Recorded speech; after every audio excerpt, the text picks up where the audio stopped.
북한 김여정이 한미연합훈련의 중단을 압박하는 담화를 내놓았습니다. 여당 일각에서는 김여정의 말 한마디가 떨어지자마자 한미연합훈련 중단을 하자는 주장도 나왔습니다.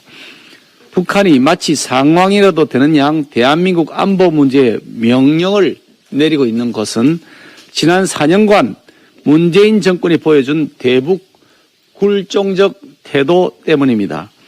임기 내내 내세울 변변한 실적이라고는 하나 없는 문 정권이 어떻게든 김정은에게 잘 보여 가짜 평화쇼 같은 위장된 실적이라도 만들어야 하는 초조한 마음에서 비롯된 것이긴 하겠지만, 그렇다고 하여 우리 국민들의 자존심과 국방 주권을 김여정이에게 농락당하는 것은 결코 받아들일 수가 없습니다. 문재인 정권은 지난 4년간의 대북 정책 실패에도 불구하고 지난달 27일 남북 통신연락선 복원을 기점으로 상당히 들뜬 모습을 보이고 있습니다. 민주당 대선 주자인 이낙연 의원은 문 대통령 임기 말 남북 정상회담 가능성을 언급하고 통일부는 기다렸다는 듯이 대북 지원 물자 반출 승인을 했습니다. 남북 간 영상회의 시스템 구축 제안을 내놓기도 했습니다. 그런데 돌아온 것은 한미연합훈련을 중단하라고 하는 협박입니다. 더구나 북한의 남북 공동연락사무소 폭파로 우리 국민 혈세 100억 원이 공중분해되었고, 서해에서 우리 공무원이 피격당하고 그 시신마저 소외된 사건에 대하여 여전히 아무런 진상규명도 이루어지지 않고 있습니다. 북한의 미사일 도발은 지속되고 있고 핵 위협은 오히려 더 강화되고 있습니다. 그 어느 것 하나 달라진 것이 없이 오히려 위협만 더 커지고 있는데도 불구하고 문재인 정부만 호들갑을 떨고 있는 셈입니다. 한미연합훈련은 한미동맹의 핵심 요체이며 대북 방어력과 전쟁 억지력을 강화하기에 반드시 필요합니다. 그렇지 않아도 문재인 정권 들어 한미연합훈련 규모가 축소되거나 또는 취소되거나 하면서 한미동맹의 균열 우려가 커지고 있는 상황입니다.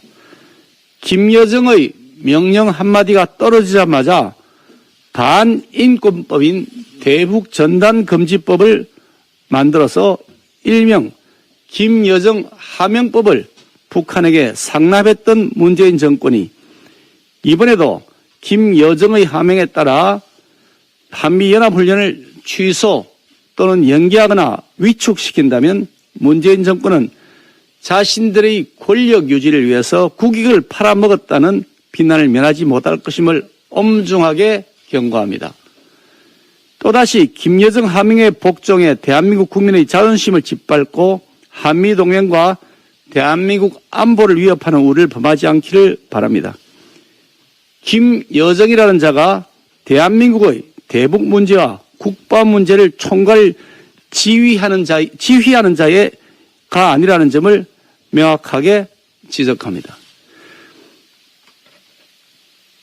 문재인 대통령은 드루킹 댓글 조작 사건에 대한 명확한 사죄와 그에 대한 후속 조치가 필요하다고 봅니다. 대법원이 김경수 전 경남도지사의 드루킹 댓글 조작 가담 범죄에 대해 징역 2년이라는 실형의 유죄를 선고한 지 2주가 지났습니다. 그런데 문 대통령은 아직까지도 비겁하게 선택적 침묵을 이어가고 있습니다. 상식 있는 국민들은 대선 당시 문재인 후보 수행실장이던 바둑이 김경수 전 지사가 몸통이라고 생각하지 않습니다. 드루킹 댓글 조작 사건의 최대 수혜자는 다름 아닌 문재인 대통령 자신이고, 이러한 선거제도 유린 범행의 몸통은 문재인 대통령이라고 보는 것이 너무나 당연한 귀결입니다. 특검 수사를 추가 계속하여 아직 밝혀내지 못한 의혹을 밝혀내야 할 필요도 상존하고 있습니다. 외곽 조직 중에 드루킹이라는 사람이 있다는 걸 김 지사가 문재인 당시 후보에게 이야기한 적이 있었다는 진술도 나와 있습니다. 어르신, 문재인 후보를 지칭하는 것으로 보입니다만 어르신께서 경공모라는 발음을 어렵게 생각하니 명칭을 발음이 쉽게 해보도록 해라고 했다는 진술도 나와 있습니다. 김정숙 여사가 드루킹 대외 선거 조직인 경인선 회원들과 악수하고 경인선에 가자고 말했던 동영상도 나와 있습니다. 이러한 사실들에 비춰보면 문 대통령은 결코 선거 공작의 책임에서 자유로울 수가 없는 사람입니다. 백운우 전 청와대 민정비서관이 드루킹이 소개했다는 도모 변호사에게 연락을 해서 면접을 진행했던 사실에 비추어 보더라도 이 선거 공작 사건은 결코 김경수 전 지사의 단독 서행으로 볼 수가 없습니다. 문 대통령은 국정원 댓글 사건에 대해서 이렇게 말했습니다. 이명박 정부에서 저질러졌지만 박근혜 대통령도 사과해야 마땅하다라고 주장했던 것입니다. 그런데 하물며 드루킹 댓글 사건은 문재인 캠프 내에서 자행된 범죄입니다. 문재인 대통령께서 국민 앞에 당연히 사죄하고 책임 있는 조치를 취해야 마땅합니다. 실이 걸리더라도 우리는 반드시 이 선거 공작, 헌법 파괴 사건의 역사적 그리고 법적 책임을 물어나갈 것입니다.